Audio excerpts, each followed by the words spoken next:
It was beautiful, right? It was good. He walked in and we put on his music, right? It was great. Great guy. He's coming December 5th to perform at the White House for some of the people. If the cabinet members are good, if they're doing a good job, we'll let them come along with some others, right? We're going to have a good time. December 5th. Well, thank you very much, everybody. It's an honor to be with a very strong leader, a man who has been through a lot, and a man who I've gotten to know very well, and we've gotten along really very well. And we had a big call yesterday, as you know, with President Putin, and we'll be talking about it. President Zelenskyy of Ukraine has endured a lot. I mean, he really has. He's endured a lot, and we've endured it with him. To be honest, it's been a long time, and I think we're making great progress. So we're going to be talking about that today. We'll be talking about what took place yesterday with my phone call with President Putin. And I think that things are coming along pretty well. It began with Alaska, where I think certain guidelines were discussed, and we want to see if we can get this done. This was long ago into the Biden administration. I came here and we inherited this, and we'd like to see if we could finish it, end it. We want it ended. So many people have died in this war, and we're gonna get it ended. So I just want to thank you all very much. If you have a couple of questions, go ahead, please. In fact, before I do that, let me just ask the President to say a few words. Thank you, President. Pleasure. Glad to meet you again, Mr. President. Thank you very much for the invitation. Again, my congratulations with your successful ceasefire in the Middle East. Thank you. Yeah, and you did it, and I think this is a momentum to finish Russia's war against Ukraine. I think that, yes, we understand that Putin is not ready. I think not ready, but I think that I'm confident that with your help, we can stop this war. And we really need it. We see that they don't have successful steps on the battlefield, and it's good. I think that their army is weak now, but a lot of losses. They have a lot of losses and in economy and people, and I think this is a very important moment. And I wanted to thank you, Mr. President, after our phone calls. Yesterday I had a good opportunity to meet with the big American energy companies, and they're ready to help us. Yes, after all these attacks on our infrastructure, Russian attacks, and etc. And I had also meetings, thanks to your team. We had meetings with a good military companies. We spoke about air defense, and I want to share it after with details where we are. Thank you. Thank you so much. Thank you very much. Mr. Very good. And I think it looks beautiful in his jacket. Yeah? It's beautiful. I hope people notice. It's a good. It's actually very stylish. I like it. President Trump. Yeah, please go ahead. Under the Biden administration, the White House was fearing of a possible escalation. They were not allowing the Ukrainians to strike into Russia, fearing of this escalation. Yeah. Would your administration allow Ukrainians to strike deep into Russia? We're going to be talking about that. That's something we'll be talking about. You're right. It's an escalation, but we'll be talking about that. Mr. President. Will President Zelenskyy join you in Hungary to meet President Putin? Because it's a leader that we like. We like Viktor Orban. He likes him. I like him. It's a country that's a safe country. Done a very good job. He's been a very good leader in the sense of running his country. He doesn't have a lot of the problems that other countries have. And so we've decided that we'll be going to be with Viktor Orban, and he will, I think he'll be a very good host. President Trump. President Trump. President Trump. It's in President Trump. Hungary, yeah. We're doing Hungary, yeah. With Putin, trilateral meeting, or is it just you and Putin? To be determined, but I would say most likely it's going to be a double meeting. It'll be a double meeting, but we will have the President, Zelenskyy, in touch. There's a lot of bad blood with the two presidents, and I'm not speaking out of turn when I say it. It's a very difficult situation. You know, we just settled the war after thousands of years, I guess. People say anywhere from 500 to 3,000 years. And I was in rooms, as you saw, because you were with me, a lot of you were with me last week, with leaders that didn't like each other, but they were able to get along. These two leaders do not like each other, and we want to make it comfortable for everybody. So one way or the other will be involved in threes, but it may be separated. President Trump. Mr. President. President Trump. Doesn't agree to peace in Hungary. Was he what?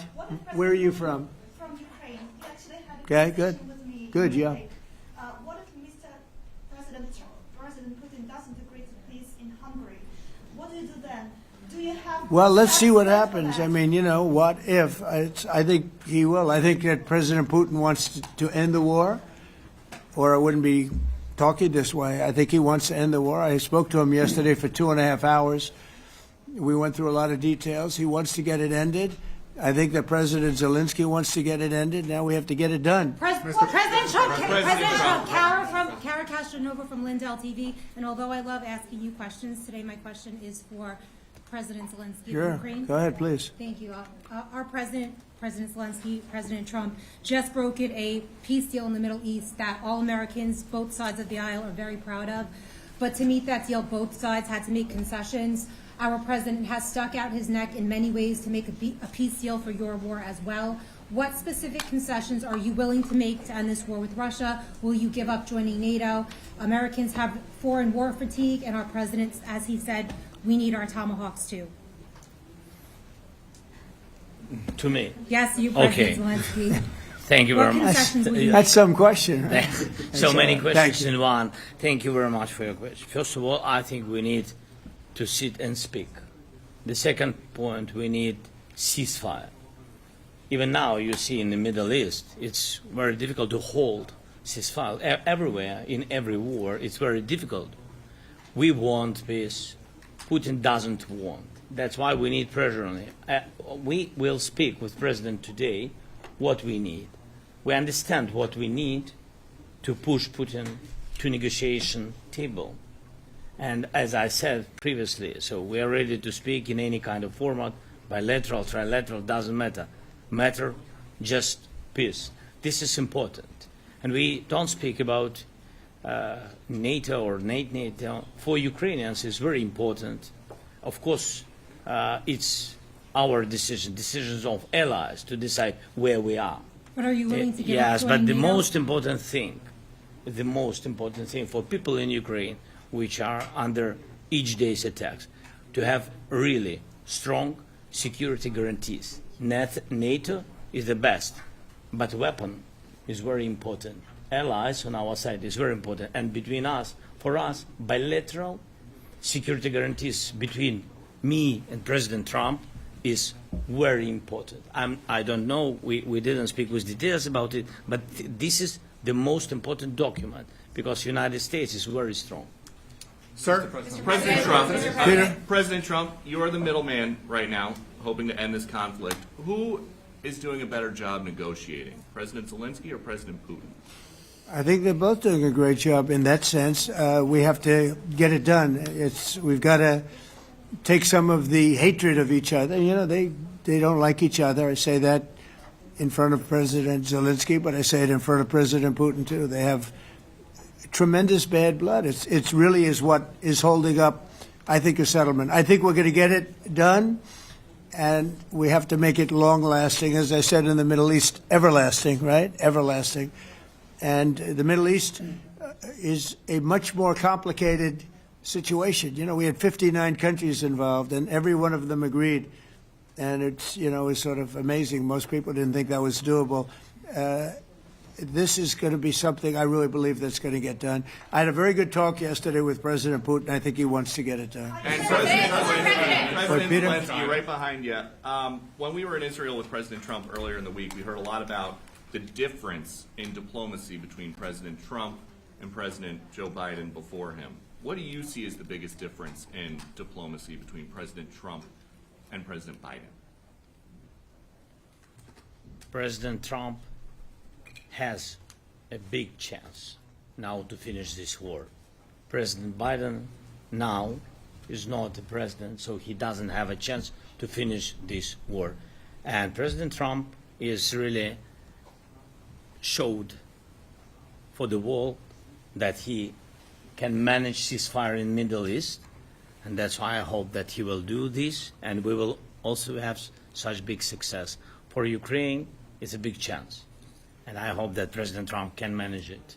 I would say the biggest difference is one is extremely competent and the other one is grossly incompetent. Mr. President. Sir, a few weeks ago in New York when you two met, you said that you think Ukraine could ultimately take back all the territory that it's lost so far. Do you still think that's the case, or do you think there'll have to be some sort of You swap never of know. territories? Look, you know, war is very interesting. You never know, do you? You just never know. With war and peace, but you never know. Are you ready? President Trump, Please. Russia calls Tomahawk supply to Ukraine as an escalation, yet it continues using similar cruise missiles like Caliber. And Yeah. even Who are you with? Who are you with? You Ukraine? Yes. Good. But Russia continue even using the cruise missiles and also nuclear-capable ballistic missiles in Ukraine since 2022. So do you consider providing Ukraine with the Tomahawk or similar missiles as an opportunity to equalize the possibilities of Ukraine and Russia and push Moscow to the negotiation Yeah. table? Sure. We're going to be talking about that. That's why we're here. Okay? Fair question. Exactly as he told you to say it. But we're going to be talking about it. Okay? Yeah, please. President. Message to India and Hungary, who is still refusing. You said India and Hungary? That's an interesting. And Hungary. India and Hungary. It's an interesting combination. Huh? Refuse to stop buying Russian oil. Well, India is not going to be buying Russian oil anymore. And Hungary is sort of stuck because they have one pipeline that's been there for years and years and years, and they're inland. They don't have sea. They don't have sea. And I spoke with the very great leader of Hungary, and they are, you know, it's very hard for them to get oil. I understand it. Hungary's in a very interesting position because they can't have ports. You know, they're surrounded by land. So we'll see what happens there. But India will not be buying oil from Russia. And they've already de-escalated, and they've more or less stopped. They're pulling back. They bought about 38% of the oil, and they won't be doing it anymore. President Trump has been helping you in achieving peace in Ukraine. Who has? First Lady Melania Trump Yeah. has been helping in returning abducted Ukrainian children from Russian captivity. President Zelensky, do you appreciate those efforts? How do you assess them? And did you ask her to step in and to help you? No, she wanted to do it. She felt very strongly about the children, and she's done a really good job, I think, in bringing it to the fore. You know, we have a lot of children involved. Now, it's some people say it's 20,000, and some people say it's 300. There's a big difference between that, so nobody really knows. But she felt very strongly about the children. She thinks about the children all the time. President Trump, if you okay Tomahawks to Ukraine, what's going to happen if the United States is in a conflict and we need the Tomahawks? Do we have enough? That's a problem. We need Tomahawks, and we need a lot of other things that we've been sending over the last 4 years to Ukraine. We've been, you know, we gave them a lot. Now we have a different situation. We send it to the European Union. They pay for it and all that, and they have plenty of money. But it's beyond the money. You know, we need Tomahawks, or we need a lot of other weapons that we're sending to Ukraine. One of the reasons we want to get this war over is exactly that. It's not easy for us to give. You're talking about massive numbers of very powerful weapons. So that's one of the things we'll be talking about. Hopefully they won't need it. Hopefully we'll be able to get the war over with without thinking about Tomahawks. I think we're fairly close to that. Yeah, go ahead. Can I say, yeah, please. Just to understand. So for today, of course, we want to finish this war, but the war is another technological war. You don't use just Tomahawks. If you want to target a military goal, you need thousands of drones. It goes together.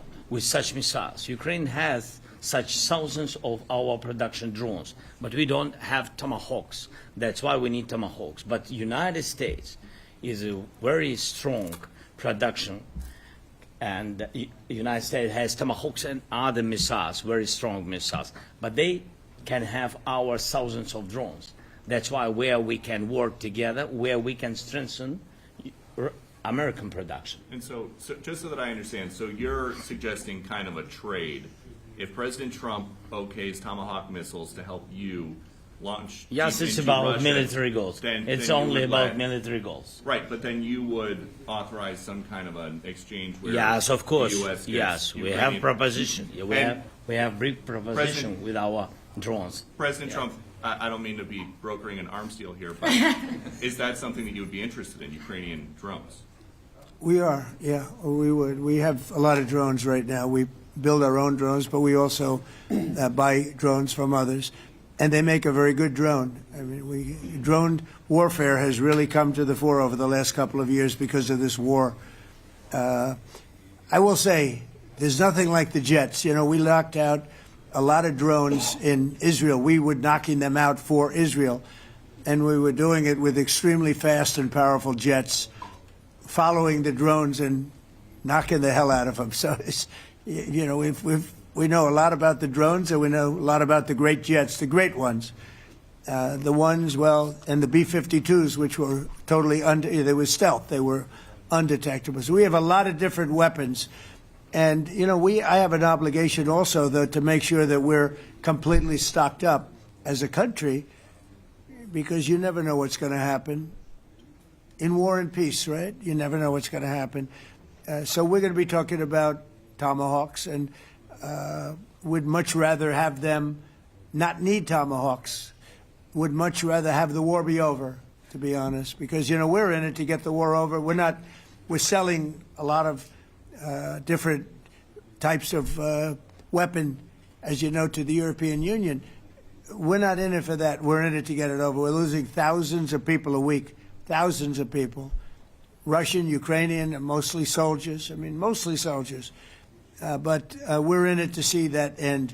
And if we can end quickly, and I think we can. I mean, I had a very good talk yesterday. We're going to be talking about it. But I had a very productive talk yesterday with President Putin. We'll see what happens. But the war in the Middle East was far more complicated. We got that one done. And I think we have a good chance. I think President Zelenskyy wants it done, and I think President Putin wants it done. Now all they have to do is get along a little bit. Can you give us an update on the trade negotiations with China, or perhaps Secretary Bessent? Yeah, I will, and I'm going to let Scott do that. But I think we're doing very well. I think we're getting along with China.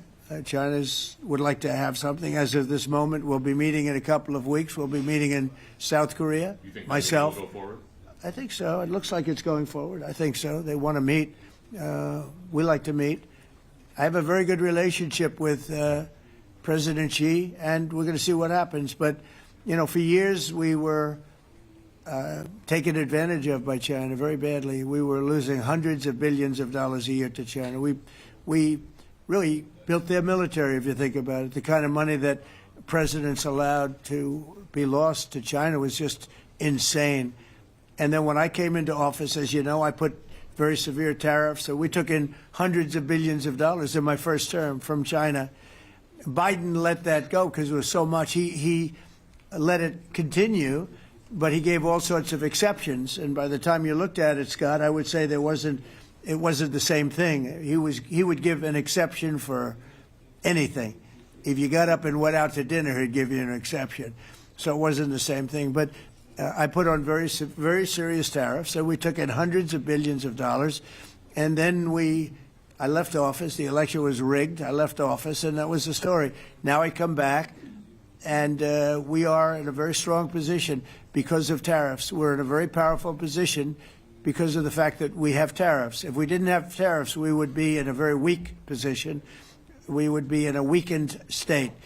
But with tariffs, we've made hundreds of billions of dollars, not only from China, but from others. And China wants to talk, and we like talking to China. So we have a very good relationship, and we're going to be meeting in South Korea, a couple of weeks.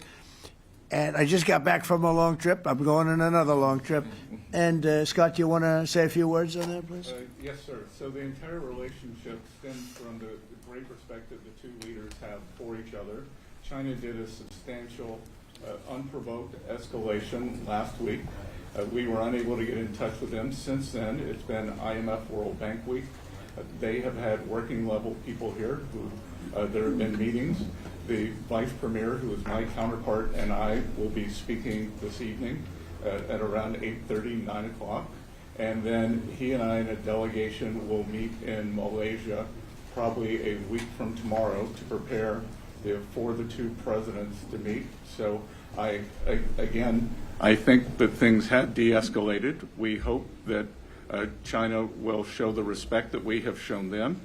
And I am confident that President Trump, because of his relationship with President Xi, will be able to get things back on a good course. Is the hope for that meeting with you and President Xi some kind of trade deal then, or could be more? Look, I think we're in a very strong position. We're getting, as you know, as of November 1st, I could move it up if I wanted, a 100% tariff over and above what we get now. So that would make it about 157%. And China doesn't want that, and they want to talk, and we're talking. And I think we'll make a deal that will be good for both. I think we will do something. But you have to understand, we never got anything from China. It was a one-way street. For many years, for decades, it was a one-way street. And they became rich because of the United States. And frankly, presidents that, let's be nice, they didn't know. They just didn't know. They didn't understand what was happening to them. But I understood it. I understood it long before I ran for politics. I used to watch in amazement at how stupid our country was, how stupid they were. And we're not stupid anymore. And that includes with the European Union. That includes with Japan and South Korea. All we want to do is be treated fairly. But the fairly is hundreds of billions and even trillions of dollars coming into the United States. And it's our national security is secure because of tariffs. If we didn't have tariffs, we would have no national security. So it's very important. Will you seek China's help in ending the war in Ukraine? Do you need them to put pressure on Russia? I'll be discussing that, but I'd love to see it ended before that. I think we have a chance of ending the war quickly if flexibility is shown on behalf. And again, we're not losing people. The United States is not. We're not losing people. We're not spending money. We're getting paid for the, ammunition and missiles and everything else that we're sending to the European Union, but to NATO. But it's very similar. If you look at the countries, it's very similar. And we just made a very fair trade deal with the European Union, and what we wanted, and we made a very good deal with NATO too. They pay for all of this. That's not what we're in this for. We're in it to save thousands of lives every week. Thousands and thousands of lives. That's why we're in it. And I think we have a very good chance of bringing this war to a conclusion. Europe's president and your cabinet has done honestly an excellent job. I think that a lot of people could agree to that. Thank you. I'm speaking as someone who lost my father in a war, so I know the human cost. What would your advice be to American leaders, to world leaders, to neocons, to TV hosts who often speak about conflict in abstract or strategic terms rather than the human cost and the human terms? Look, my only statement is we have to get together. It's a very small group of people. It's the president, and the president. Okay, 3 presidents. And I'm the mediator president. And I'm mediating not an easy situation. It should be easy, but it's a lot easier when people understand each other, and when they get together, and when they like each other. We don't necessarily have that situation as far as like is concerned. Maybe it can turn around. Maybe it can. But in the meantime, we'll have them keep a little bit of distance, and we're going to see if we can get it done. This is number 9, okay? This will be number 9 for me. I've solved 8, including the Middle East. I've solved 8. This, I thought, would have been among the easiest. President Putin mentioned yesterday Armenia, all of the different wars. He said it was amazing because but the big one that he was surprised that we were able to settle was the Middle East. He thought it was incredible. He was very generous in that sense. This should be something we're able to settle, and I think we will be able to settle. Yes, sir. On that note, you will go down as the peacemaker, no doubt, and you will resolve this war. Well, you know, we resolved 8 others. It's funny how people say that. If you get this one, every time I do one, they forget about that one.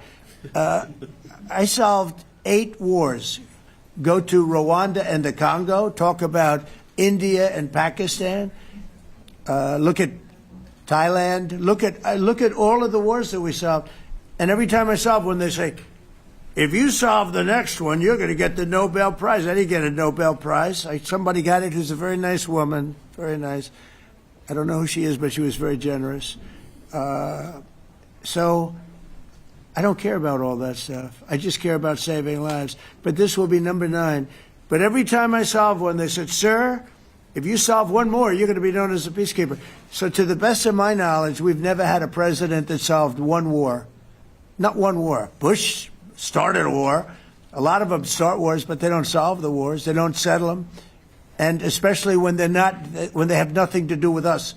I guess just about all of these wars had nothing to do with us.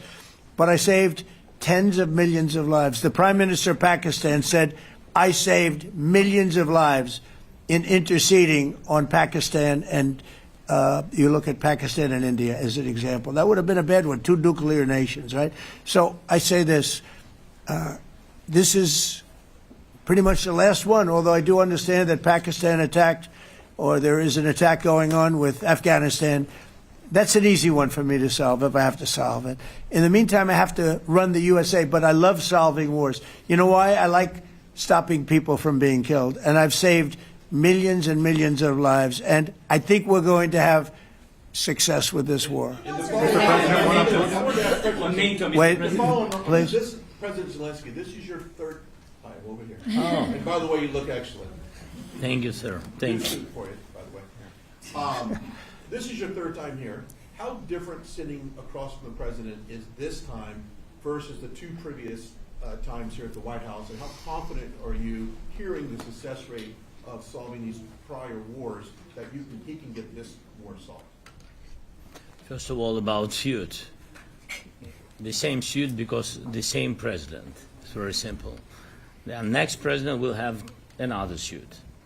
Yes. About our relations with President Trump, I think we have important dialogues, and I think we begin to understand each other. Yes, and I know that President is briefed very well about the situation in the battlefield, and he knows a lot what's going on in the battlefield in Ukraine, and I think it really helps. When you know a lot of things, a lot of details about one or another war, it helps a lot. But we are still in war, and I hope we can manage. I think it's important. There are some countries that are not meeting their commitment. You pointed out Spain. They said that it's impossible. No, Spain has not come through. No, Spain has not been loyal to NATO. Spain has been. They're the only one. Everyone went up to, as you know, I mean, you were at 2%, and they all went up to 5%. But Spain disagreed with that. I think Spain should be reprimanded for that. I think it's very bad that they did that, but that's up to them. That's up to NATO and Spain. They cannot be expelled from NATO. Can they or not? They cannot, according to the treaty, but they also claim that they are protected by the European Union umbrella for trade. Well, the other people, many of the other countries are in the European Union too. They're not complaining, right? President Zelenskyy tell you that Putin is serious. That's of interest. Mr. President. Yeah, please go ahead. Thank you, Mr. President. Do you think you can carry the momentum from the Middle East deal over to this deal? And if I do. So, how does that move the needle? Yeah, I do. I think we carry a lot of momentum, a lot of credibility. Getting Middle East done was very important. Nobody thought it could be done. That was one nobody thought could be done, and we got it done. And a lot of that was the big hit that we put on Iran with respect to the nuclear. They took that was an unbelievable military maneuver the B-2s, and many other planes involved, by the way, but the B-2s. Yeah, I think nobody expected that to happen. And, you know, we had 59 countries involved, and these were countries very diverse. You had Arab, Muslim, Jewish, you had every country, Christian, you had every country, and many countries involved, and we got that done. And we got it done pretty swiftly after we set the table properly. We had to set the table properly. This should be one that we get done. And I think the table is set properly here now, too. And it'll be a great honor. It'll be a great honor to get it done. And the Ukrainian people are great, and the Russian people are great. And obviously they have much in common, as we understand. They have a lot in common. So it'll be a great honor to get it done. On Venezuela, there are survivors from your latest boat strike. What happens to those survivors? Well, I'll ask Marco to discuss that possibly. Yeah, it's well known there's an ongoing narco-terrorist operation the United States has been conducting. As far as details of any recent strikes, we're not prepared here to announce all those details, but you'll get that information here very shortly. And how are there survivors when these are meant to be lethal attacks? Yeah, again, I mean, we're undertaking these operations against narco-terrorists. That's what these are. These are terrorists. Let's be clear. And but as far as the details of any recent operations, when we are prepared to announce those, we will, as the president has consistently done. So you may get something on that later today. Let me ask you, that was in a submarine, right? We attacked a submarine, and that was a drug-carrying submarine built specifically for the transportation of massive amounts of drugs, just so you understand. This was not an innocent group of people. I don't know too many people that have submarines. And that was an attack on a drug-carrying, loaded-up submarine. Yeah. On Putin, is it your belief, as Mr. Zelenskyy said yesterday, that the threat of tomahawks and costs, as Secretary Hicks put it, is that bringing him to the table, the fact that it's kind of a carrot and a stick? I don't know what's bringing him to it. I think he wants to make a deal, that's all. I can't tell you what's bringing him. Sure, that's the threat of that is good, but the threat of that is always there.